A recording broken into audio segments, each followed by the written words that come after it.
गुजरात के वडोदरा के बिजनेसमैन के साथ ठगी करने वाले आरोपी को मुंबई से गिरफ्तार कर लिया गया है।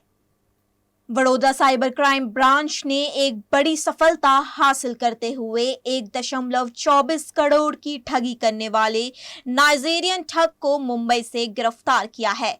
आरोपी ने खुद को फार्मास्यूटिकल कंपनी का अधिकारी बताकर व्यापारी को धोखे में लिया और आयुर्वेदिक लिक्विड का ऑर्डर देने के बहाने करोड़ों की ठगी कर डाली।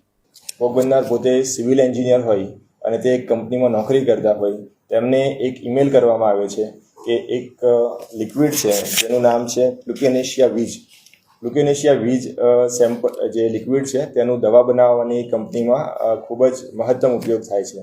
તો તે બાબતે અમે તમને ડીલરશીપ આપવા માંગીએ છીએ અને અમારી પાસે ક્લાયન્ટ પણ છે। તે બાબતેની એક ઈમેલ કરવામાં આવે છે જે ભોગ બનનારના સ્પેમ ફોલ્ડરમાં જાય છે। ભોગ બનનાર જે છે સ્પેમ ફોલ્ડરને એક્સેસ કરીને એમાંથી ઈમેલ વાંચે છે અને આ જાહેરાત આ જે પણ ઈમેલ છે તેને લોભમાં આવી જાય છે અને તેમાં એવું પણ કહેવામાં આવે છે કે આમાં જે પણ ફાયદો થશે તે આપણે 50% વેચી લઈશું।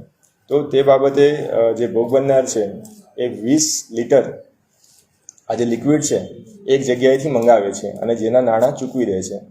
પછી એમને સેમ્પલ મળતું નથી અને તેમને ફરીથી એવું કહેવામાં આવે છે કે જો તમે 50 લીટર આ સેમ્પલ પરચેસ કરશો તો અમે તમને 130 લીટર સેમ્પલના પૈસા એડવાન્સમાં ચૂકવી દઈશું।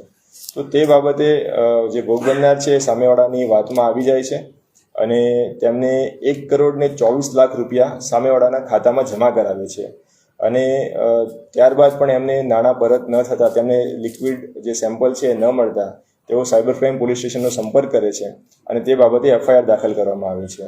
આ બાબતે તપાસ કરતા માનનીય સીપી સાહેબ, એડિશનલ સીપી સાહેબ અને ડીસીપી સાહેબના માર્ગદર્શન હેઠળ સાયબર ક્રાઇમ પોલીસ સ્ટેશનની ટીમ દ્વારા મની ટ્રેલ અને ટેકનિકલ ઇન્ટેલિજન્સના દ્વારા એવું જાણવા મળેલ છે કે જે ફોન કરેલ છે તે મુંબઈ ખાતેથી ઓપરેટ થાય છે।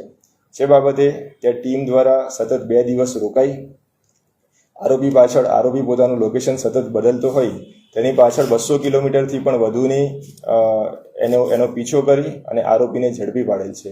આરોપી પોતે નાઇજીરિયાનો વતની છે, તેનું નામ ગેબ્રિયલ ઓયેન્કા છે અને તે અગાઉ મુંબઈ ખાતે પાસપોર્ટ એક્ટ અને ફોરેનર્સ એક્ટની વિવિધ કલમો હેઠળ અગાઉ ધરપકડ થયેલ છે। તેના વિરુદ્ધ જે તે વખતે મુંબઈ ખાતે પાસપોર્ટ એક્ટ અને ફોરેનર્સ એક્ટ હેઠળ એની ધરપકડ કરવામાં આવેલ છે અને અત્યારે તેની વધુ વિગતો એની તપાસ ચાલુ છે।